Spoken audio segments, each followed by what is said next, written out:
selalu memberikan kita taufik rahmat serta hidayahnya, juga nikmat iman, nikmat Islam, nikmat sehat serta nikmat panjang umur, sehingga kita bisa dapat hadir dan berkumpul di Masjid ini untuk menjalankan salah satu perintahnya, yaitu sholat subuh jamaah, dan insya Allah yang dilanjutkan oleh kajian sholat subuh yang dimana sudah hadir guru kita Ustaz Priatno STDI.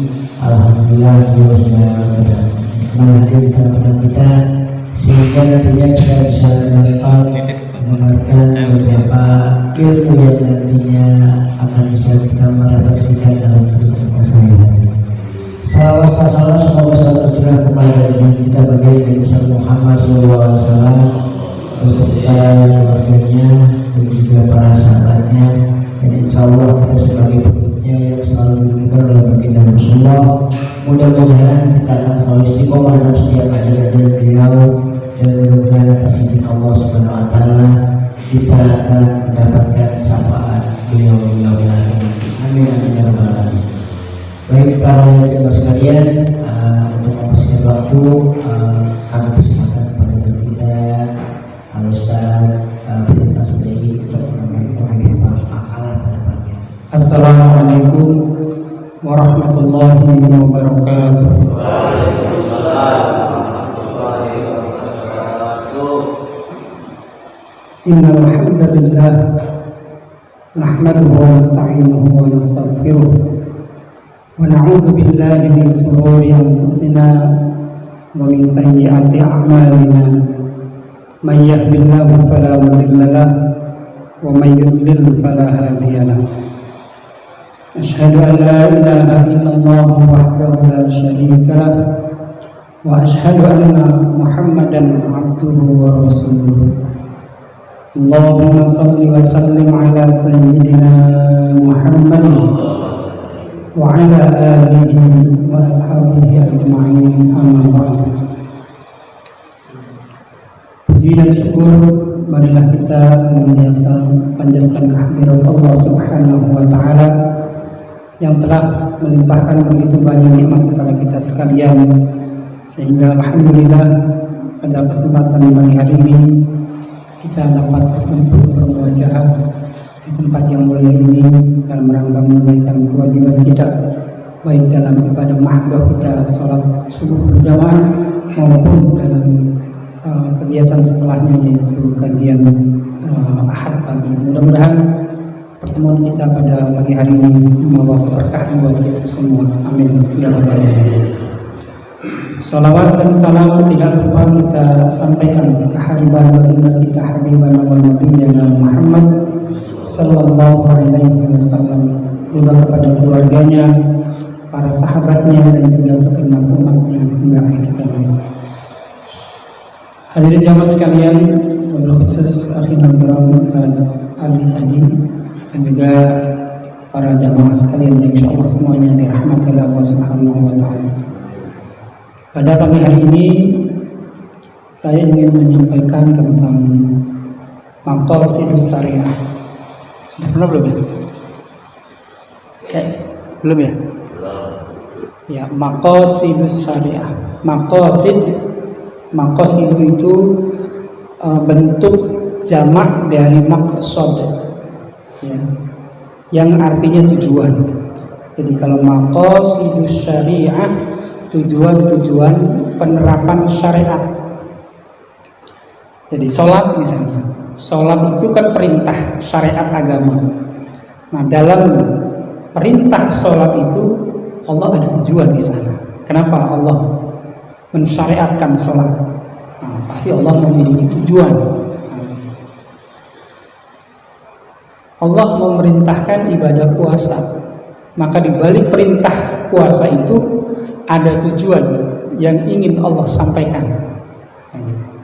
Jadi setiap syariat yang diperintahkan oleh Allah maupun yang dilarang oleh Allah itu memiliki tujuan. Baik tujuan itu diketahui oleh kita maupun tidak diketahui, setiap perintah maupun larangan yang ada di dalam syariat agama kita itu sekali lagi memiliki tujuan. yang memiliki tujuan-tujuan. Itulah yang dimaksud dengan maqasid syariah. Nah, nanti dikaitkan dengan selain bahwa syariat ini memiliki tujuan-tujuan atau maqasid, Islam juga syariat kita di dalam hasanah perkembangan ilmu fikih. Kemudian nanti di sana ada untuk menjabarkan tentang syariat, perintah syariat itu ada yang disebut dengan qawaidul fiqhiyah atau qawaid, kaidah-kaidah fikih, ya, maupun atau sering disebut juga dengan usulul fiqh, artinya pokok-pokok di dalam ilmu fikih, ya, yang untuk memperjelas perintah maupun larangan di dalam syariat agama. Nah, kalau seseorang memiliki pemahaman tentang maqasid syariah dan juga ilmu-ilmu yang terkait dengan usul fikih, ya, pokok-pokok dari hukum fikih di dalam penetapan perintah dan larangan, maka insya Allah dia akan memahami agama dengan baik dan juga akan memiliki sikap bijaksana di dalam mensikapi persoalan-persoalan fikih yang berkembang di dalam kehidupan masyarakat.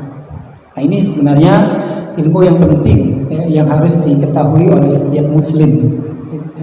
Minimal dia akan bisa mengambil istihad nafsihi, mengambil apa ya istilahnya istihad, ya, untuk dirinya sendiri, walaupun belum untuk orang lain, gitu ya. Baik, jamaah sekalian yang dirahmati oleh Allah Subhanahu wa taala, di dalam maqasid syariah, tujuan-tujuan Allah menerapkan syariat, dijelaskan oleh beberapa pakar, ya, ulama, ya. Seperti misalnya menurut Imam Al-Fasi, beliau mendefinisikan maqasid syariah adalah tujuan atau rahasia Allah Subhanahu wa taala dalam setiap hukum syariatnya. Nah, jadi dalam setiap hukum syariat pasti Allah memiliki tujuan. Nah, seperti yang tadi saya sampaikan, ya. Kemudian menurut Imam Ar-Risuni, beliau melengkapi, ya, pendapat yang disampaikan oleh Imam Al-Fasi. Imam Ar-Risuni menjelaskan bahwa yang disebut dengan maqasid syariah adalah tujuan yang ingin dicapai oleh syariat ini, ya, untuk merealisasikan kemaslahatan manusia. Nah, jadi kalau tadi hanya tujuan saja, hikmah yang ada di balik perintah syariat, ya, baik larangan maupun perintah. Nah, Imam Ar-Risuni memperjelas di samping untuk menjelaskan tentang tujuan-tujuan diterapkannya syariat itu dalam rangka untuk apa? Nah, dalam rangka untuk mencapai kemaslahatan manusia, dalam rangka untuk kebaikan kehidupan manusia. Nah, inilah saya kira yang lebih mendekati sempurna, ya, makna atau definisi dari maqasid syariah. Nah, kemudian hadirin jamaah sekalian yang berbahagia, Imam Asy-Syatibi di dalam kitabnya beliau menjelaskan bahwa maqasid syariah, tujuan dari penerapan syariat itu dijelaskan ada 5 hal, ya, ada 5 hikmah atau ada 5 tujuan di mana Allah Subhanahu wa taala memberikan penerapan di dalam ilmu syariat ini. Di antaranya adalah, sebelum 5 maqasid syariah ada beberapa istilah di dalam ilmu fikih, ya. Dalam ilmu fikih itu yang pertama adalah hikmah, ya. Ada istilah-istilahnya dulu, ya, biar nanti kesananya nyambungnya. Hikmah itu adalah merupakan tujuan ditetapkannya atau ditiadakannya suatu hukum, ya. Ini hikmah atau tujuan atau maqasid, ya. Seperti saya sampaikan, kenapa Allah mensyariatkan iftar bagi orang yang berpuasa? Ya, hikmahnya supaya manusia bisa bertahan untuk kesehatannya. Jadi selain dia berpuasa, tapi ada waktu untuk berbuka. Maka kemudian Islam melarang orang yang berpuasa secara terus-menerus. Yang puasa dari pagi sampai pagi lagi misalnya, atau berhari-hari puasa seminggu nggak makan nggak minum misalnya. Nah, Islam melarang itu, gitu. Karena apa? Karena itu akan membahayakan jiwa manusia, gitu kan? Tapi kalau bisa puasa kemudian maghrib buka, adapun misalnya puasa lagi itu silahkan. Nah, itulah hikmah dibalik tujuan ditetapkannya syariat. Kemudian yang kedua, maslahat atau manfaat. Ya. Jadi maslahat dan manfaat itu berasal dari bahasa Arab. Maslahatun, maslahah. Manfaatun, manfaat. Nah, jadi maslahat dan manfaat itu dari bahasa Arab. Maslahah atau manfaat adalah sesuatu ya atau perkara yang memberikan kebaikan ya bagi kehidupan manusia. Itu namanya maslahat. Sebaliknya ada yang disebut dengan madharat, atau madharat itu sesuatu yang akan menimbulkan keburukan ya bagi kehidupan manusia. Jadi ada maslahat, ada madharat, gitu kan?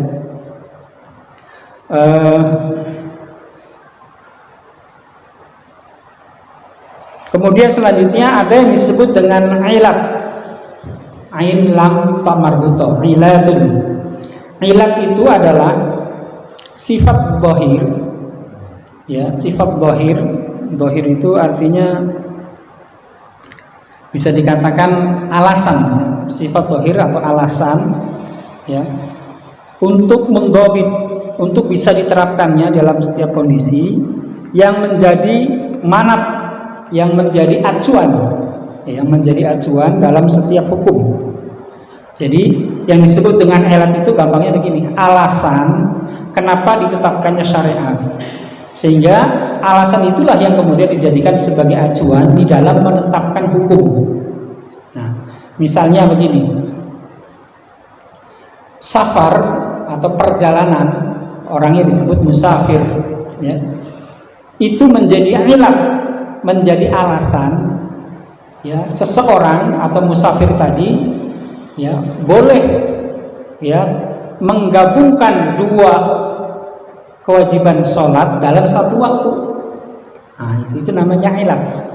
Jadi alasan, ilat itu alasan yang dijadikan acuan untuk dilakukannya sesuatu. Seperti misalnya sholat zuhur dijamak dengan asar, kan begitu ya? Kenapa syariat membolehkan sholat zuhur dijamak dengan asar? Karena ada alasan, ada ilat. Apa ilatnya? Karena dia musafir ya.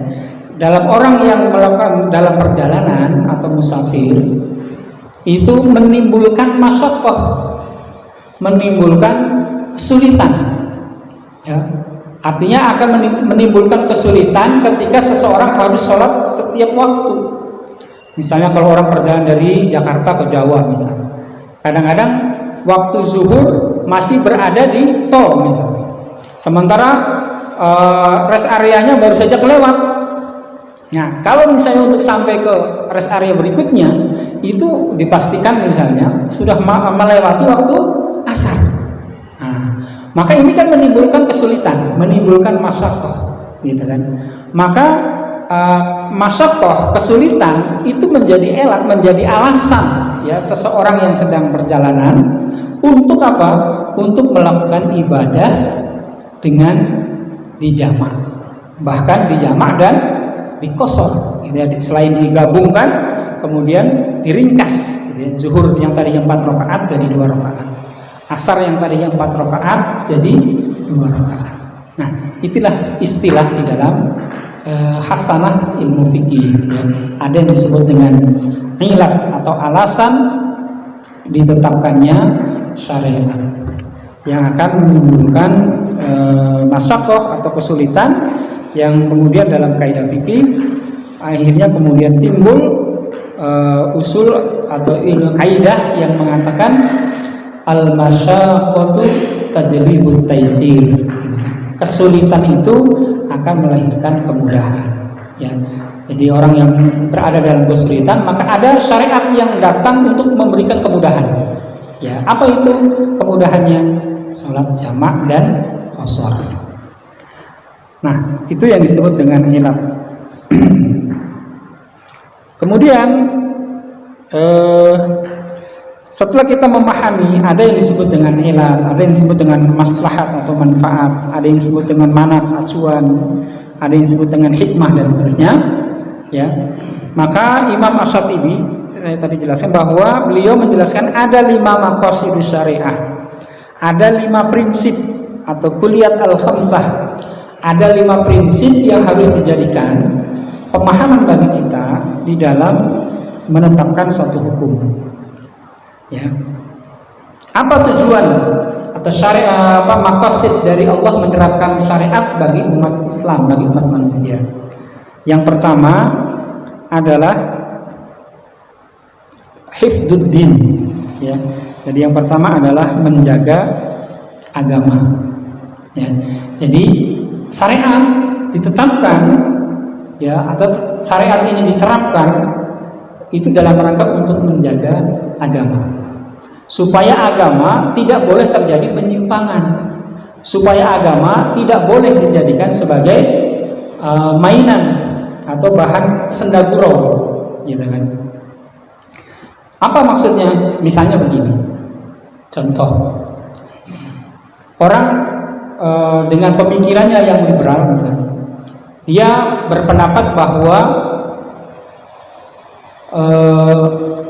semua agama itu benar. Nah ini kan ada ya dalam pemikiran bahwa semua agama benar, sama gitu kan. Nah karena semua agama benar, berarti konsekuensinya setiap orang bebas memilih agama, gitu. Kalau begitu, saya ngambil aja yang agama Kristen, yang ibadahnya cuma seminggu sekali, kan lebih ringan, gitu. Kalau beranggapan bahwa semua agama adalah benar, padahal syariat menetapkan innad dina indallahil Islam, bahwa sesungguhnya agama yang benar di sisi Allah adalah Islam. Nah, gitu. Contoh lain misalnya, aqimis sholata lidzikri, aqimis sholata, tegakkanlah sholat, lidzikri, untuk mengingatku. Nah sehingga kemudian ada yang berpendapat bahwa esensi atau substansi dari sholat adalah untuk mengingat Allah, kan begitu, dari berdasarkan kaidah ini atau dalil ini.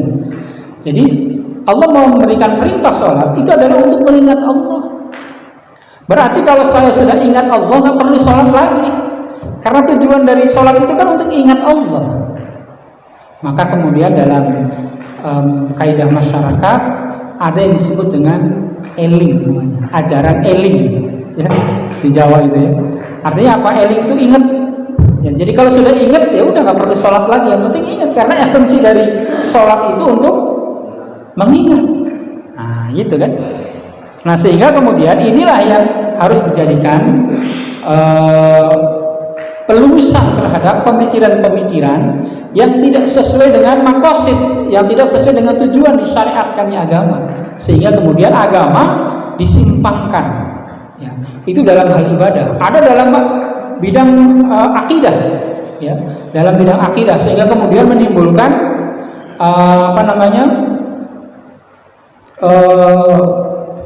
menyebarnya pemikiran-pemikiran yang sesat, misalnya dalam hal tentang akidah. Nah, misalnya apa? Misalnya ada orang yang berpendapat bahwa ada kenabian itu terus berlangsung selama kehidupan ada, sehingga ya ketika Nabi Muhammad SAW itu meninggal, maka Allah akan mengutus lagi seorang nabi, gitu kan? Karena pemahaman khatamin nabiyyin, ya, itu bukan penutup para nabi, tapi penutup bagi nabi untuk zamannya, tapi kemudian untuk zaman berikutnya nanti akan ada nabi-nabi lagi. Maka kemudian ada sekelompok orang yang kemudian menganggap bahwa dirinya mendapatkan wahyu, ya, kemudian dia mengangkat dirinya, ya, atau beranggapan bahwa Allah mengangkat dirinya yang menjadi nabi misalnya. Kemudian lahirlah aliran keagamaan yang disebut dengan Ahmadiyah misalnya ya, yang menganggap bahwa Mirza Ghulam Ahmad itu adalah seorang nabi yang menggantikan kedudukan Nabi Muhammad SAW. Nah, ini penyimpangan dalam agama. Nah, oleh karena itu, supaya tidak terjadi penyimpangan-penyimpangan dalam agama, maka syariat ini memiliki tujuan agar agama dijaga. Nah, oleh karena itu siapa yang menjaga? Nah, disinilah pentingnya ulil amri, pentingnya pemerintah ya, yang berkewajiban untuk menjaga agama supaya agama tidak dinodai, supaya agama tidak mengalami penyimpangan. Ya, ada lembaga otoritas yang menentukan bahwa sesuatu itu sesat atau tidak sesat. Di negara kita ada Majelis Ulama Indonesia, di mana di dalamnya kumpul beberapa pakar dalam bidangnya, yang kemudian kumpulan dari para pakar itu menghasilkan sebuah kesepakatan ijma yang kemudian disebut dengan fatwa. Nah, fatwa itulah yang kemudian dijadikan pedoman bahwa satu aliran keagamaan atau suatu konteks peribadatan itu dikatakan sesat atau tidak sesat. Nah, di zaman Nabi juga pernah terjadi seperti ini. Ketika Nabi Muhammad SAW wafat, kemudian para sahabat bersepakat mengangkat, ya kan, Khalifah Abu Bakar As-Siddiq. Nah, ketika Abu Bakar As-Siddiq diangkat untuk menjadi khalifah, maka kemudian di pelosok-pelosok daerah, di masyarakat yang keimanannya masih kurang, masih lemah, mereka sudah mulai ada yang meninggalkan sholat, ada yang sudah nggak mau bayar zakat, ada yang nggak mau puasa. Akhirnya ini berita ini sampai kepada Khalifah Abu Bakar. Apa yang dilakukan oleh Abu Bakar sebagai khalifah, sebagai pemimpin negara? Ya. Maka kemudian Abu Bakar mengatakan, datangi mereka, ajak mereka kembali untuk menjalankan syariat agama selama mereka mengaku beragama Islam. Tapi kalau kemudian dia tidak mau kembali menjalankan syariat agama, maka perangi dia. Artinya perang itu apa? Boleh, halal, ya, halal darahnya. Ya, karena kalau ini dibiarkan, itu akan menyebar. Orang akan mengambilkan jalan mudah. Orang akan mengambil enaknya saja, gitu kan? Ah, yang penting agamanya Islam, sholat tidak apa-apa, kan begitu. Akhirnya ini akan menimbulkan kekacauan di dalam kehidupan beragama. Maka dalam hal prinsip seperti itu, Abu Bakar bersikap tegas. Padahal Abu Bakar adalah seorang sahabat yang lemah lembut, orang yang penyayang, gitu kan, orang yang santun, ya kan. Tetapi dalam hal yang bersifat prinsip, yang terkait dengan melanggar ya maqasid syariah, terjaganya agama dari penyimpangan, dari penodaan, Abu Bakar bersifat tegas. Nah, itu. Maka oleh karena itu sekali lagi ya, menjaga agama ini menjadi prinsip di dalam maqasid syariah. Sehingga segala sesuatu yang dapat menjadikan agama ternodai, yang dapat menjadikan agama itu mengalami penyimpangan, maka ini harus dicegah, ini harus diberantas. Nah, begitu. Maka ini kewajiban negara sebenarnya. Kenapa negara harus berperan di sana? Karena kalau yang mengeksekusi masyarakat, yang terjadi adalah apa? Konflik horizontal antara masyarakat satu dengan masyarakat yang lain, antara satu kelompok dengan kelompok yang lain, akan saling mempertahankan pendapatnya, bahwa pendapatnya yang benar. Nah, akhirnya apa? Ya, terjadi konflik. Nah, tapi kalau negara, di mana negara memiliki otoritas, dia kemudian memiliki alat kelengkapan negara. Yang pertama Majelis Ulama, yang akan menentukan ya bahwa satu pemikiran itu sesat atau tidak sesat. Ya, otoritas keagamanya ada di dalam Majelis Ulama, ada Dewan Fatwa di sana. Kemudian untuk mengamankan supaya itu tidak menimbulkan konflik horizontal, negara juga memiliki alat, yaitu siapa? Polisi dan tentara, yang dia berfungsi untuk menjaga ketertiban, ya, menjaga ketertiban dan keamanan di dalam kehidupan bermasyarakat, berbangsa dan bernegara. Sehingga kalau polisi yang mencegah, aman, jadi tidak terjadi konflik horizontal antara masyarakat dengan masyarakat. Nah, inilah tujuan pertama kenapa Islam menekankan adanya maqasid syariah, ya, yang tujuannya adalah dalam rangka untuk hifdzuddin, ya, menjaga agama. Kemudian yang kedua, hifdzul nafas, ya, maqasid syariah yang kedua adalah menjaga jiwa, ya, menjaga jiwa. Artinya apa? Artinya bahwa di dalam kehidupan keberagamaan, ya, di dalam kehidupan umat manusia, ya, jiwa atau keselamatan itu adalah hal tujuan dari syariat yang utama selain tadi menjaga agama. Ya, oleh karena itu Islam memberikan koridor, batasan bahwa kita tidak boleh menjatuhkan diri kita kepada kebinasaan. Kita tidak boleh melakukan perbuatan yang dapat menghilangkan nyawa, baik nyawa diri kita maupun orang lain. Gitu ya. Maka dijelaskan di dalam surat An-Nisa misalnya. Surat An-Nisa ayat yang ke-29.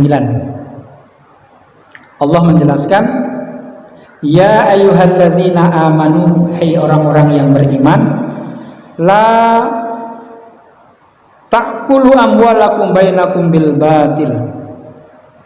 Janganlah kamu sekalian makan dari makanan, dari harta kamu sekalian untuk mendapatkan makanannya dengan cara yang batil. Illa an takuna tijaratan an taradin minkum, kecuali dengan melakukan jual beli yang ada keriduan di antara kamu sekalian.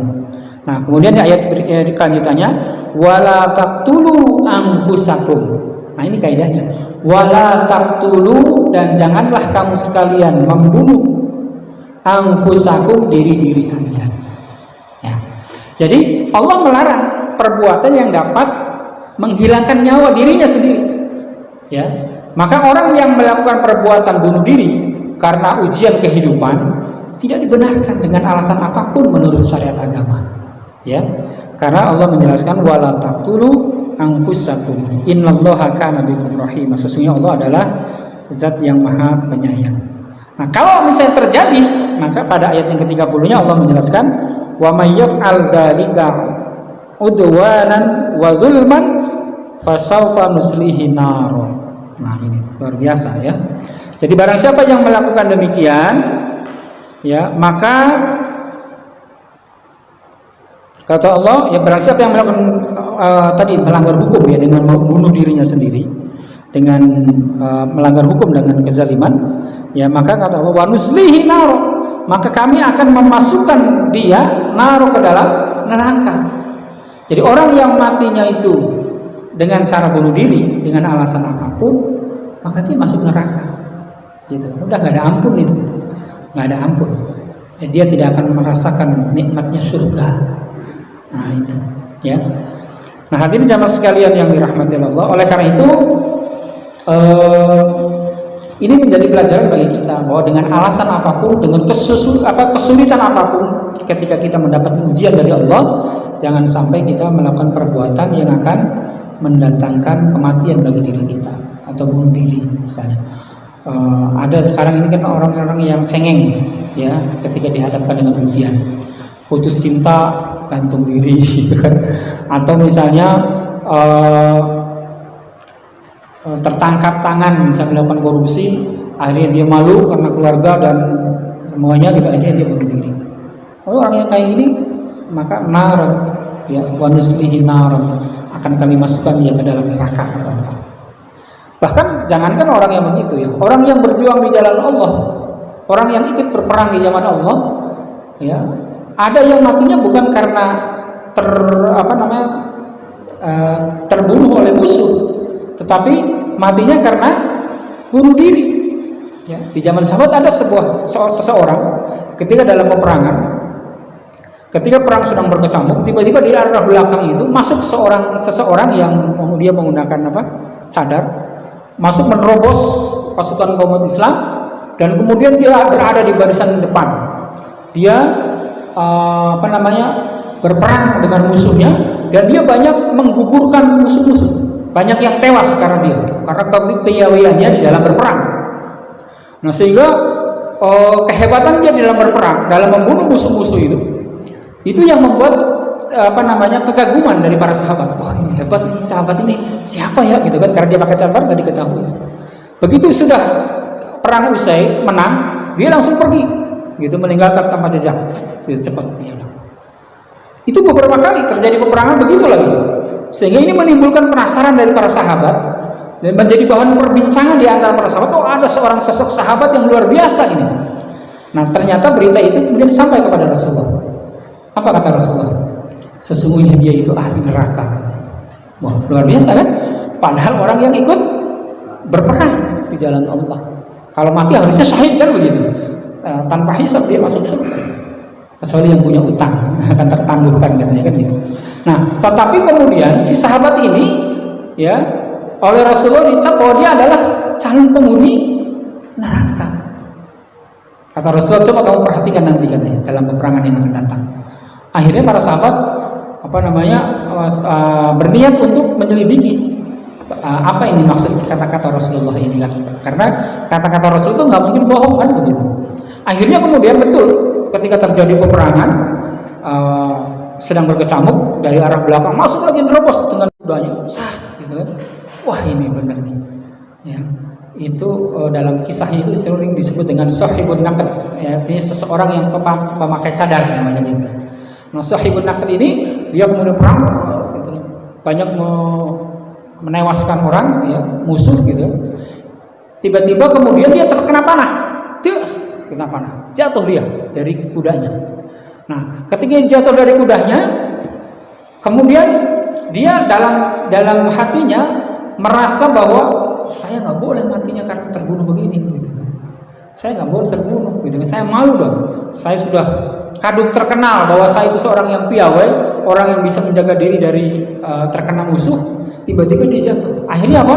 Dia nyambut pedangnya, kemudian sisi pedang yang tajamnya itu diarahkan ke lehernya, kemudian dia menjatuhkan diri begitu. Nah, ketika menjatuhkan diri, urat yang ada ini putus. Nah, putus. Kenapa? Karena pedangnya kan begitu tajam.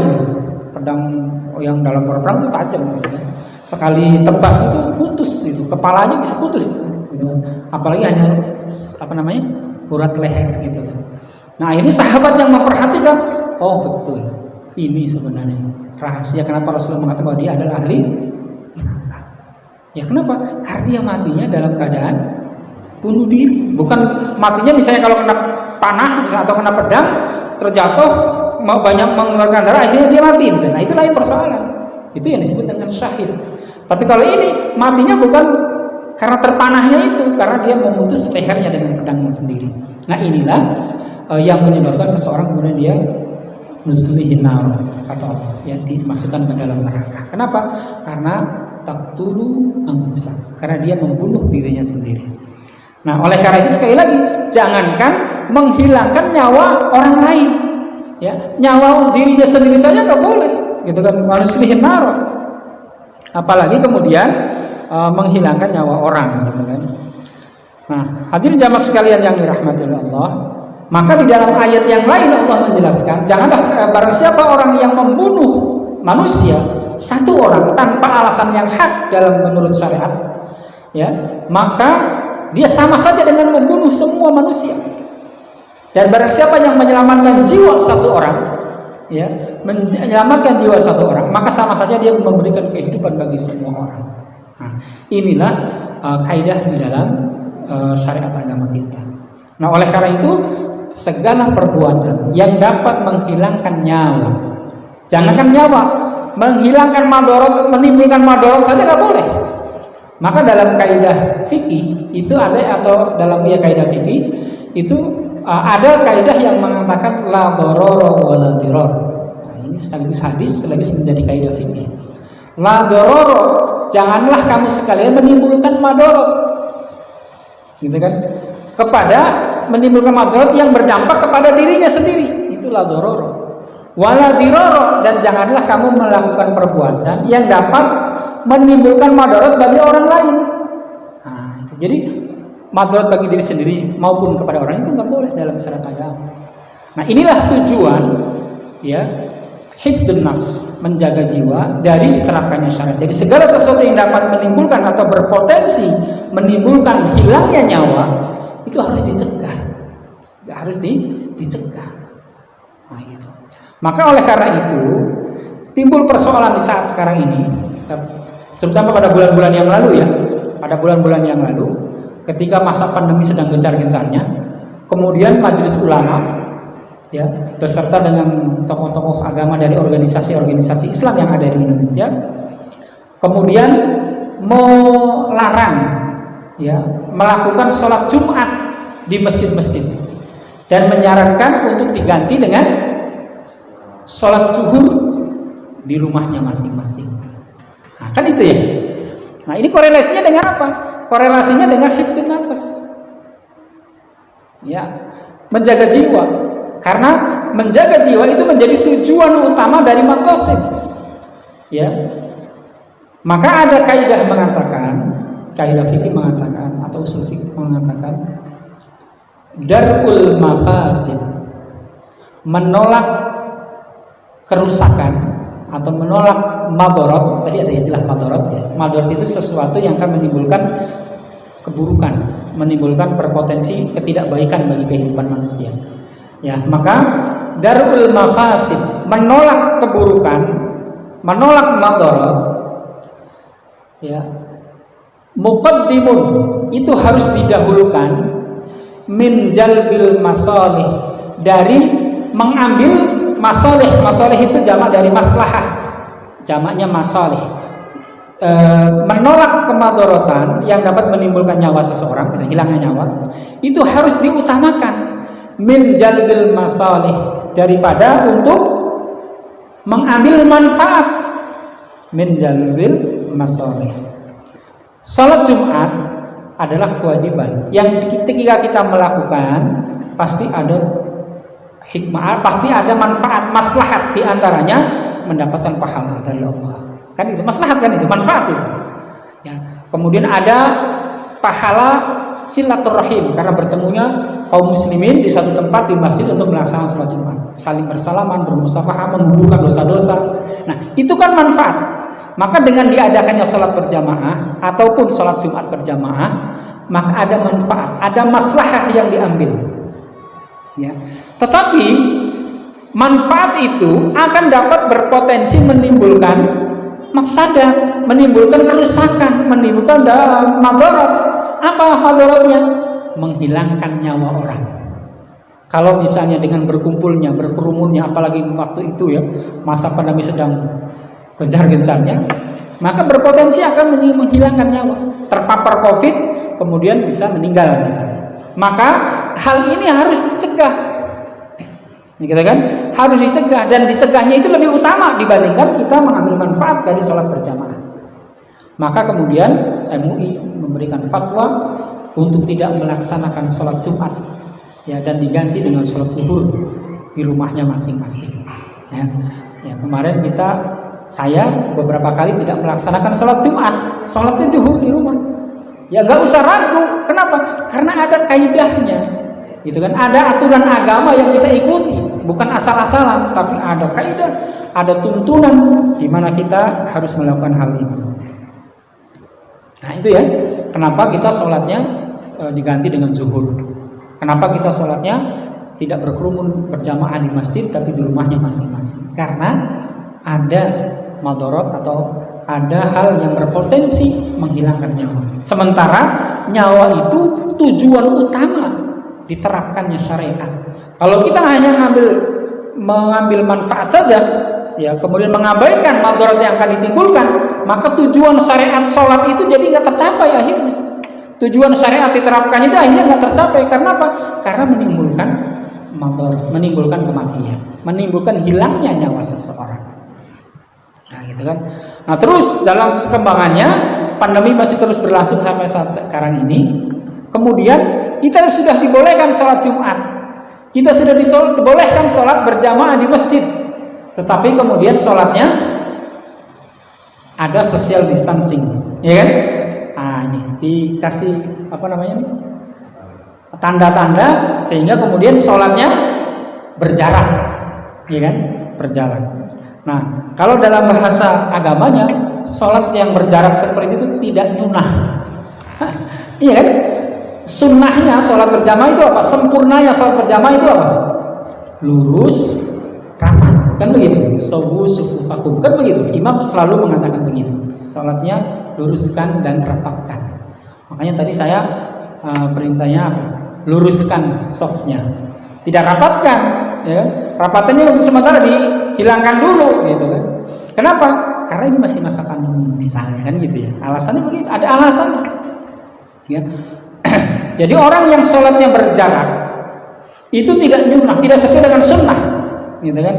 Tetapi itu dibolehkan dalam agama. Kenapa?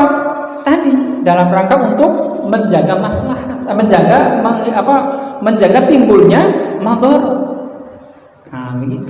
Maka kemudian ada sebuah kaidah mengatakan, kaidah fikih mengatakan la yudraku kullu ma la yudraku kullu ma la yudraku kullu la yudraku kullu. Ya.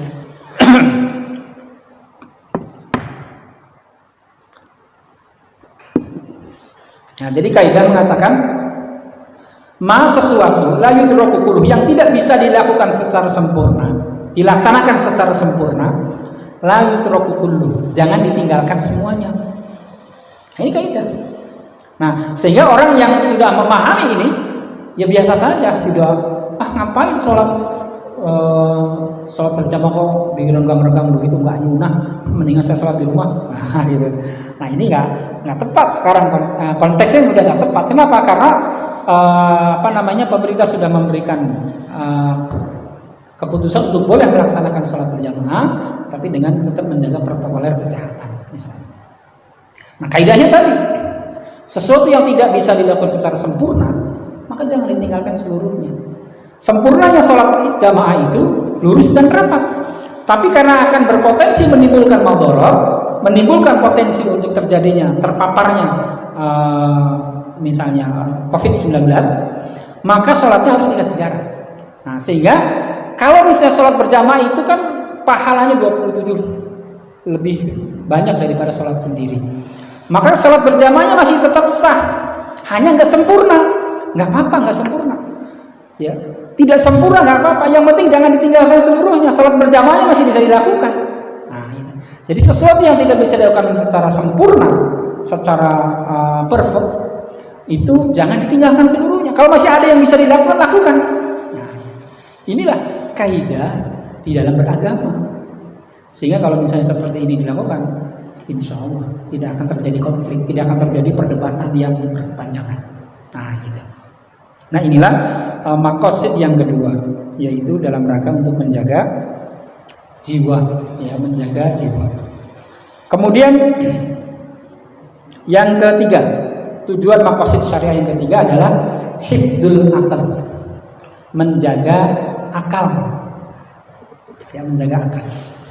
Kenapa akal itu harus dijaga? Karena akal itu adalah merupakan manatut taklif, acuan ditetapkannya syariat. Nah, tadi kan ada ilah, ada manat. Ya, ada manat itu artinya acuan yang dijadikan landasan ditetapkannya syariat. Ya, maka akal itu adalah tempat bebannya ditaklif. Artinya seorang muslim diperintahkan untuk menjalankan syariat agama, itu syaratnya karena ada akalnya. Karena orang yang nggak ada akalnya, dia tidak punya kewajiban untuk menjalankan syariat.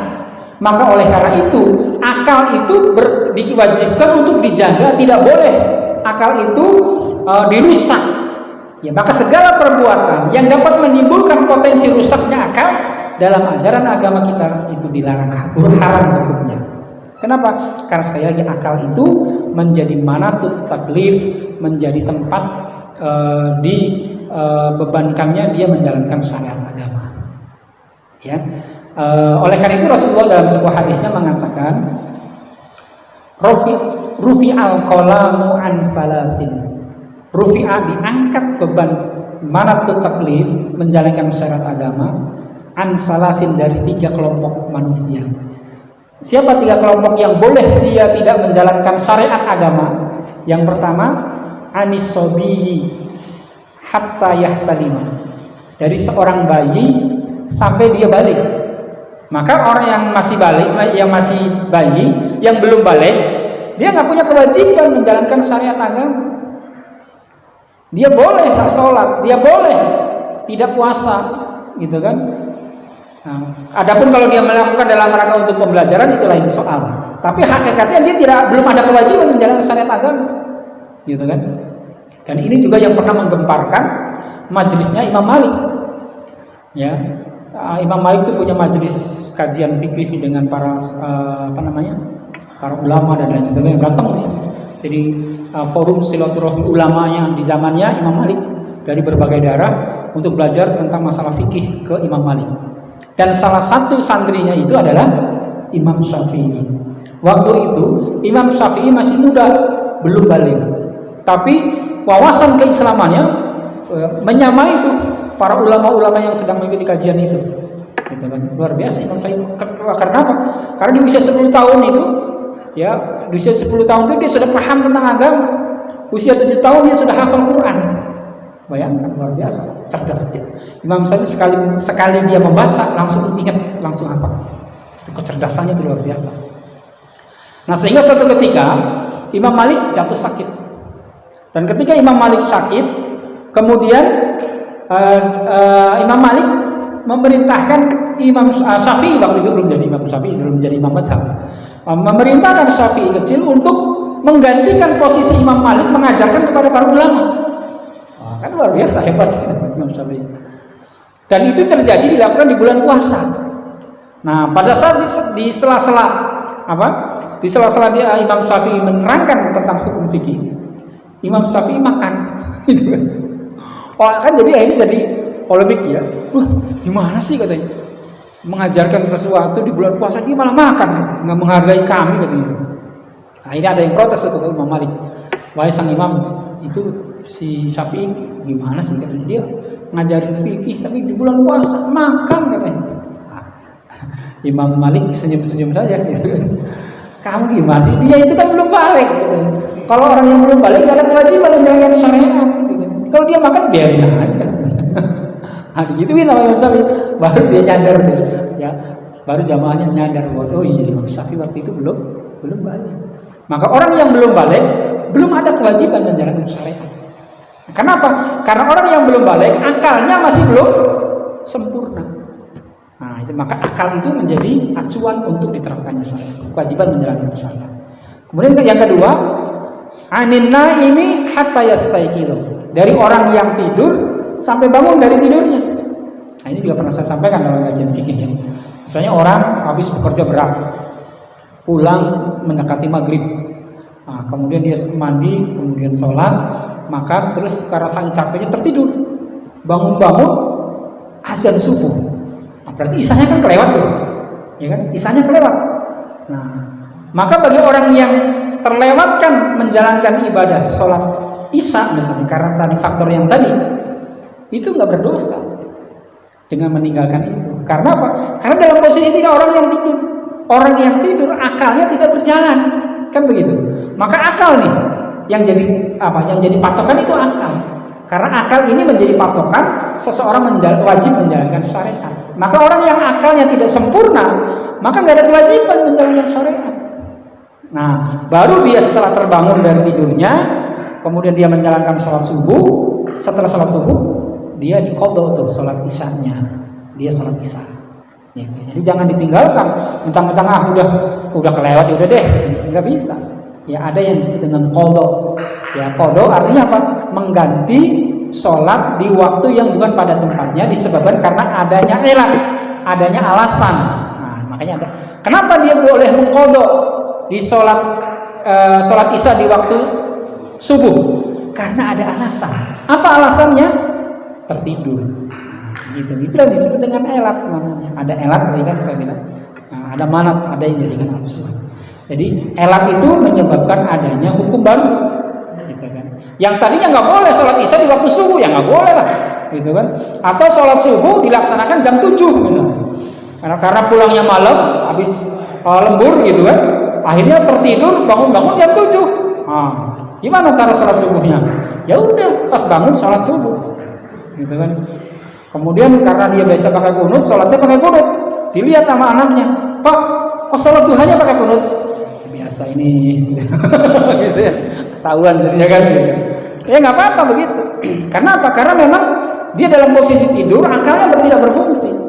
Nah, kemudian ketiga kata Rasulullah, anil majnuni hatta yufiqah. Dari orang yang gila sampai sembuh dari kegilaannya.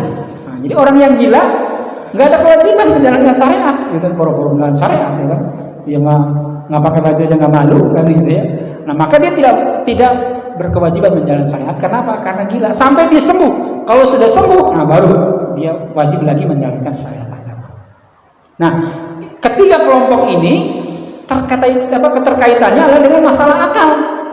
Nah, oleh karena itu tujuan ditetapkannya syariat agama, maqasidus syariah adalah dalam rangka menjaga akal supaya akal ini nggak boleh rusak. Karena kalau rusak akan menyebabkan madarat, dia tidak bisa menjalankan syariat agama. Nah, oleh karena itu di dalam ajaran Islam segala perbuatan yang berpotensi merusak fungsi akal hukumnya diharamkan.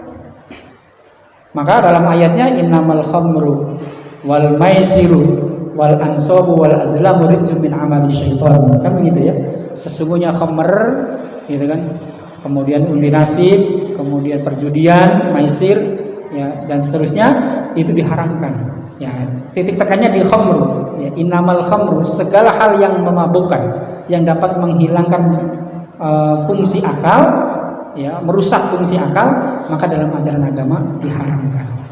Maka minum-minuman keras, narkoba, zat aditif itu dilarang oleh agama, ya, karena akan menghilangkan itu. Nah, inilah fungsinya maqasidus syariah.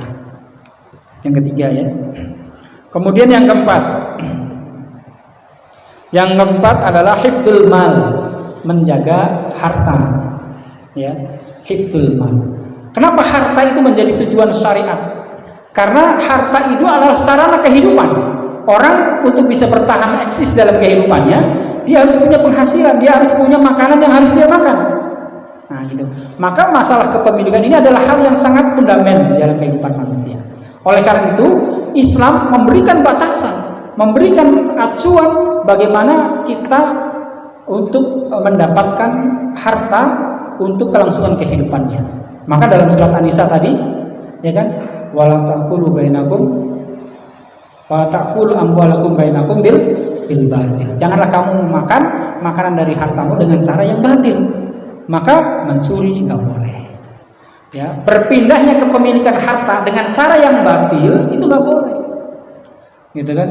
Seseorang beli tanah misalnya, dekat dengan dengan tanah miliknya. Karena kebetulan yang belinya jauh di Jakarta, kemudian jarang menengok, akhirnya setiap bulan ya pura-pura beresin pekarangannya gitu kan. Batasnya digeser sedikit. Lama-lama geser lagi. Kan jadi banyak gitu. Ya katakanlah bisa digeser ya setengah meter. Tapi kalau panjangnya 500 meter kan jadi banyak juga kan? Ya. Nah, ini namanya berpindah kepemilikan harta tapi dengan cara batil. Nah, ini yang dilarang dalam agama. Ya. Bahkan Islam mengajarkan kita untuk makan makanan itu dengan cara apa? Halalan thayyiban.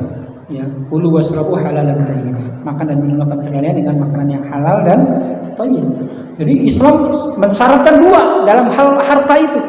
Yang pertama halal, yang kedua thayyib.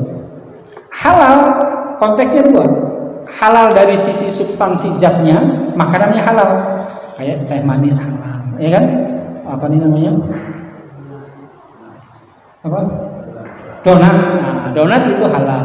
Combro halal. Jengkol halal, gitu kan? Nah, itu makanan yang halal, substansi zatnya halal, gitu kan? Karena ada substansi zat yang tidak halal, seperti apa? Daging babi itu haram, ya kan? Ya, anjing haram, hewan yang memiliki taring halal, haram, gitu kan? Nah, itu makanan yang secara zatnya itu haram. Nah, maka itu dilarang dalam agama kita memakan makanan seperti itu. Itu halal dari sisi substansi zat. Yang kedua, halal dari cara memperolehnya. Ya, combro atau misalnya donat ini halal, ya. Mungkin ada sebagian banyak orang pernah melakukan ketika masih masa remaja, ya masih sekolah, ya kan? Dikasih jajannya sedikit, nah, kemudian beli di warung, makan bakwan, ya makannya 5, ngakunya 1, gitu. Darmaji namanya. Apa darmaji? Dahar 5. Ngakunya hiji gitu. Ya, makannya 5 ngakunya 1. Gitu kan.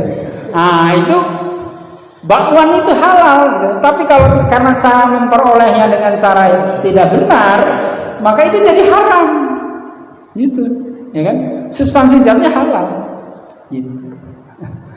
Nah, oleh karena itu Islam sudah luar biasa memberikan ketetapan hukum.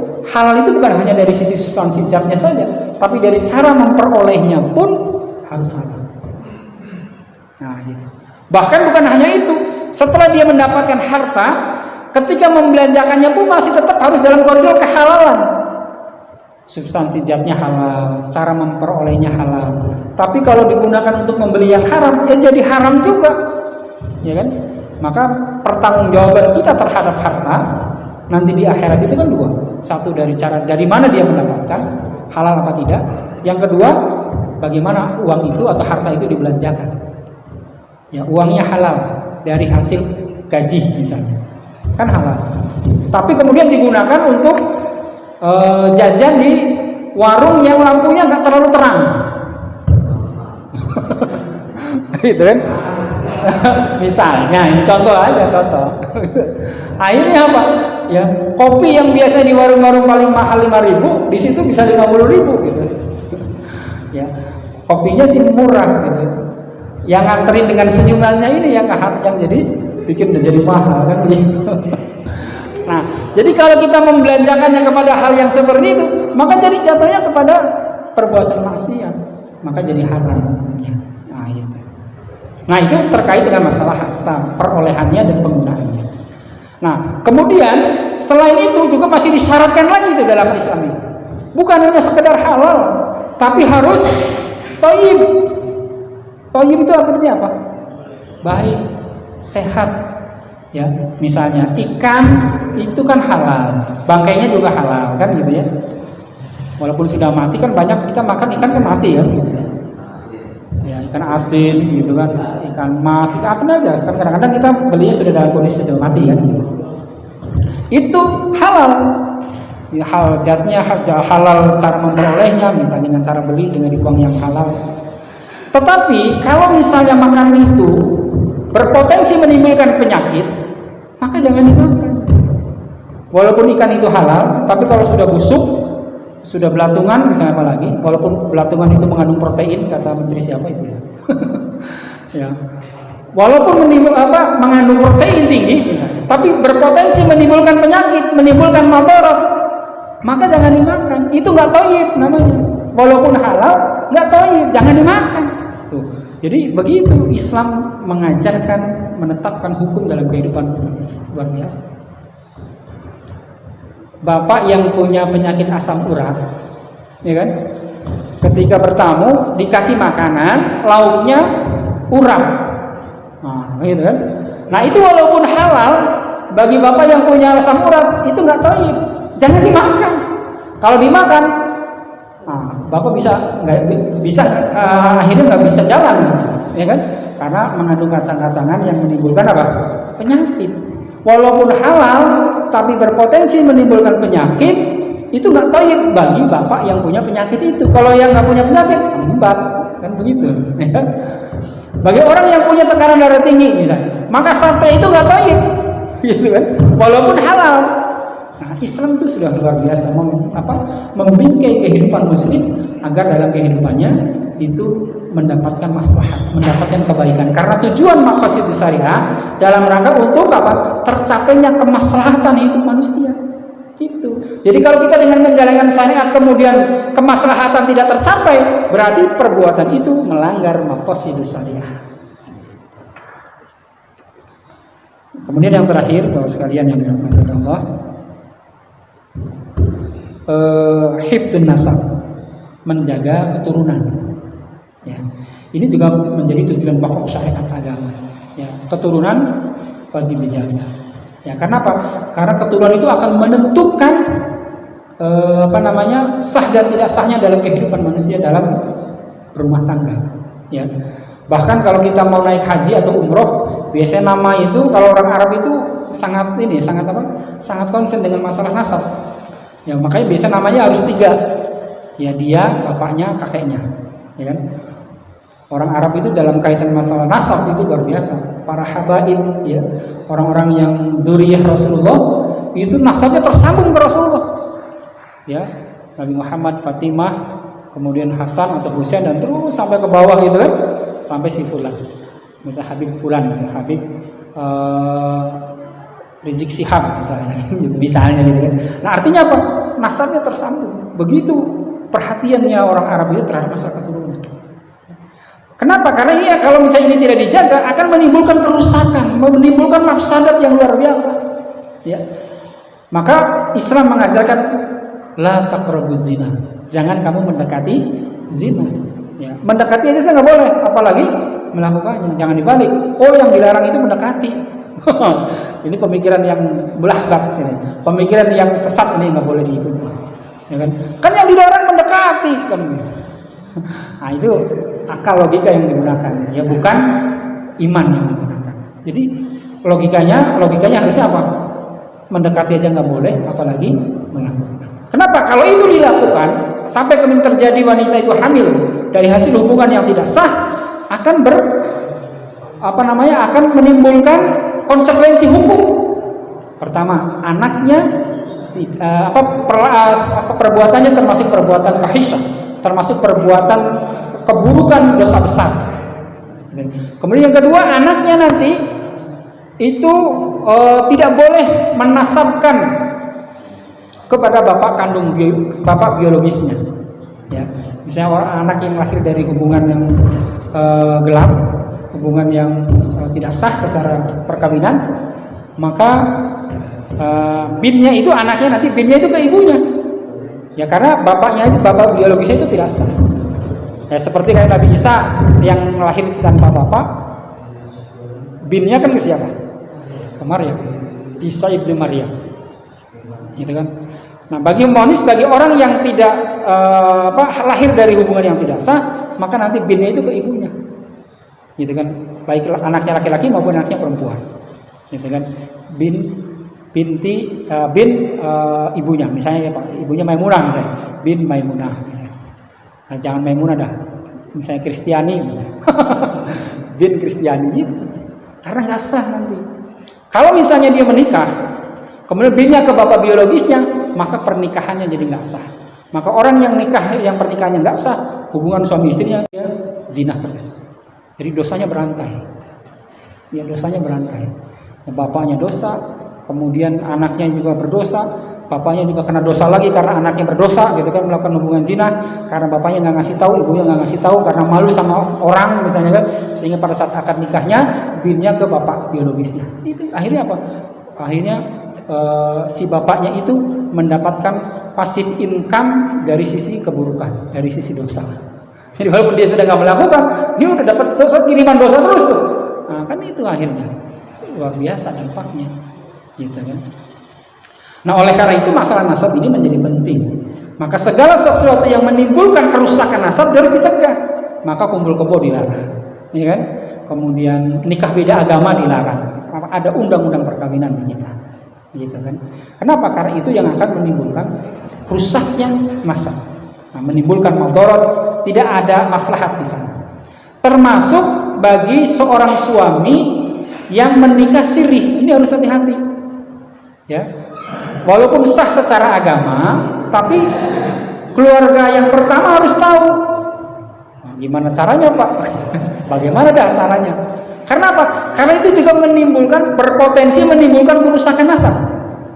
Misalnya si fulan rumahnya di Puri misalnya. Dia dapat tugas ke Maluku misalnya selama 5 tahun. Pulangnya jarang-jarang. Ya kan? Ceknya dikirim tapi coknya ini nggak dikirim-kirim. Nah, akan menimbulkan potensi kan? Karena dia harus menyalurkan kebutuhan biologisnya. Akhirnya nikahlah dengan orang sana. ya kan? Menikah dengan orang sana, sudah berkeluarga, sudah punya anak gitu kan. Istri yang di Puri santai-santai aja, tidak tahu bahwa dia suaminya sudah punya lagi di sana, punya pos lagi, pos yang kedua di sana. Nah, pas sudah 5 tahun, ya dia pulang ke sini. Nah, kadang-kadang aja dengan alasan, Bu, saya mau dinas kemana, ke Maluku. Nah, padahal dalam rangka untuk apa? Menunaikan kewajiban di pos keduanya. Terus berlangsung itu. Sampai kemudian anaknya besar, di sana punya anak perempuan, di sini punya anak laki-laki. Kemudian sudah besar, yang anak laki-laki yang di sini kuliah di UI, gitu kan? Nah, yang di sana yang perempuan, yang di dalam punya dapat undangan, undangan kuliah dari UI, diterima di UI. Nah, sama-sama kuliah di UI, bertemu di UI. Kemudian kebetulan fakultasnya sama, jurusannya sama, sering bertemu. With interest no jalan. So ini gitu. Karena seringnya bertemu, seringnya berinteraksi, timbulnya ada getaran-getaran. Nah, begitu kan? Akhirnya kemudian terjadilah rasa ingin karena dia takut zina misalnya, akhirnya dia menikah. Nah, kalau ini terjadi, kebetulan sebelum menikah bapaknya meninggal. Bapaknya belum sempat ngasih tahu ke ibunya bahwa dia punya pos 2, punya anak isi ini. Akhirnya apa? Terjadilah itu pernikahan. Ketika terjadi pernikahan, satu ayah sekandung, saudara kandung seayah, maka itu pernikahannya tidak sah. Maka hubungan suami istrinya sah. Bapaknya kena passive income lagi. Kalau dalam bahasa MLM-nya itu terkena passive income tapi berupa dosa gitu kan. Nah, karena apa? Karena ini hubungan nasabnya jadi tidak sah. Nah, maka ini harus penting untuk disampaikan. Jadi Bapak kalau punya pos 2, kalau sudah anaknya sudah mulai besar-besar, kasih tahu Pak. Ya mungkin awalnya akan terjadi gelombang ini, tapi ya harus dikasih tahu bagaimanapun juga, karena khawatir terjadi seperti itu tadi. Karena ini pernah terjadi masalahnya Pak, pernah terjadi. Kondisi seperti ini pernah terjadi. Gitu. Untung saja setelah ditulisin, kamu itu anak saya. Akhirnya nggak ya. Gitu. Jadi ada saya kan asli dari Indramayu, orang Indramayu menikah dengan orang Cirebon, pos 2-nya di Cirebon. Nah, cuma setelah nikah ditinggalkan oleh bapaknya ini, nggak ditengok-tengok lagi, sampai besar kan dia nggak hafal nama anaknya nggak tahu gitu kan. Ya ini termasuk suami yang kurang bertanggung jawab, yang punya pos 2 tapi nggak tanggung jawab. Kalau tadi kan masih penting ya, ada rasa tanggung jawab gitu. Ini nggak punya tanggung jawab nih, setelah membuat orang masuk angin, ya walaupun itu nikahnya sah, dia ditinggalkan begitu saja. Ini suami yang nggak bertanggung jawab. Nanti dituntut nanti di akhirat. Kalau dia nggak minta maaf pada istri dan anaknya, nah, itu akan menyebabkan dia berdosa. Nah, kalau misalnya ini terjadi seperti itu, jadi setelah hamil dia ditinggalkan begitu saja, anaknya sampai besar sampai apa gitu kan. Pas kemudian bertemu itu pacaran gitu, kemudian mau nikah, pas ditelusurin, kamu anaknya siapa? Di sana anaknya sebulan, di rumahnya di mana? Akhirnya ingat dia, kamu anaknya ibu ini, iya. Aduh, kamu anak saya, ini baru terjadi itu. Akhirnya terbongkar juga ujung-ujungnya. Skandalnya terbongkar juga. Nah, tapi pernikahan itu akhirnya nggak jadi. Ya, walaupun akhirnya terjadi polemik sedikit, tapi ya nasabnya masih terjaga. Nah, inilah tujuan diterapkannya syariat pada sekalian. Jadi supaya jangan sampai ya merusak tunan nasab ini yang akan menimbulkan madarat yang luar biasa. Inilah tujuan diterapkannya syariat. Nah, nanti ada maqasid, ada yang disebut dengan qawaidul fiqhiyah atau usul fiqh. Nah, itu kalau digabungkan maka akan menimbulkan kemaslahatan. Jadi orang yang sudah tahu maqasid, orang yang sudah tahu tentang kaidah fikih, usul fikih, maka dia akan bersikap bijak. Ya, akan bersikap bijak. Dia memahami tentang kaidah-kaidah fikih, istilah-istilah fikih. Contoh misalnya, contoh yang lain yang bisa sampaikan sebagai terakhir ya, contoh tentang masalah isbal. Isbal itu mengangkat pakaian di atas mata kaki, ya kan? Nah, bagi orang yang berpendapat bahwa orang yang memakai pakaian di bawah mata kaki itu enggak sunnah, itu bertentangan dengan syariat. Nah, begitu. Kenapa? Karena dia isbal. Nah, gitu. Nah, kemudian bagi orang yang memahami fikih harus dilihat ada elatnya enggak, ada alasannya nggak kenapa itu ditetapkan menjadi sebuah ketentuan bahwa isbal itu dilarang, ya, isbal itu dilarang. Nah, kemudian ternyata dalam konteks di zaman sahabat ada seorang sahabat namanya Abu Bakar. Ketika Rasulullah menyampaikan tentang masalah isbal dilarang untuk memakai pakaian di bawah mata kaki, harus di atas mata kaki, ya. Kemudian Abu Bakar ngomong, "Ya Rasulullah, saya kalau berpakaian itu seperti itu, apakah saya juga termasuk isbal?" gitu. "Oh tidak, kalau kamu enggak Abu Bakar." Nah, karena di dalam hatimu tidak ada rasa kesombongan. Nah, jadi sebenarnya di dalam konteks larangan maupun perintah itu ada sebab, ada ilat, ya, yang mendasari itu ditetapkan. Ternyata apa? Ilatnya, alasan bahwa isbal itu dilarang.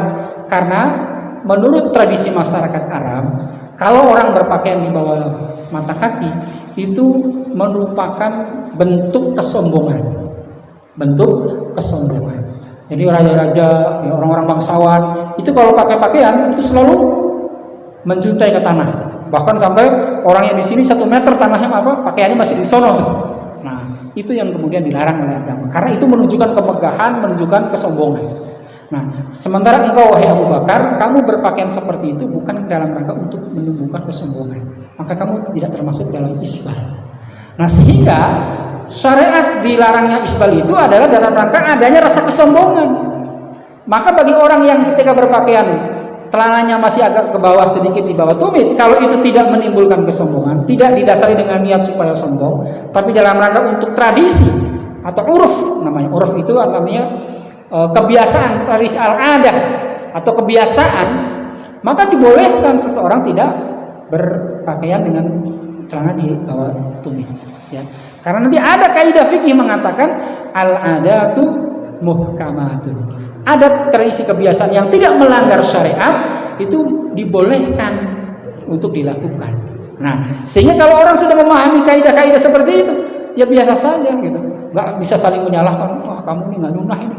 Gitu kan, "Oh, kamu ini nggak ngikutin syariat." Kenapa? Nggak isbal, gitu. Nggak mengangkat kaki, pakaiannya di atas mata kaki. Gitu.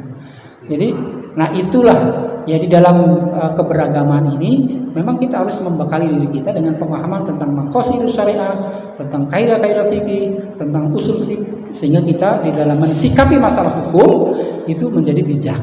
Ya, jadi tidak akan menimbulkan konflik. Gitu ya. Orang yang menimbulkan konflik itu biasanya karena belum memahami 3 prinsip ini, maqasid, kemudian usul fikih dan kaidah fikihnya. Demikian barangkali yang dapat saya sampaikan. Ini waktunya sudah surut ya, sudah surut. Kami tutup dulu. Barangkali nanti kalau ada perbincangan nanti setelah ini. Demikian barangkali mohon bila itu berikutnya. Assalamualaikum warahmatullahi wabarakatuh.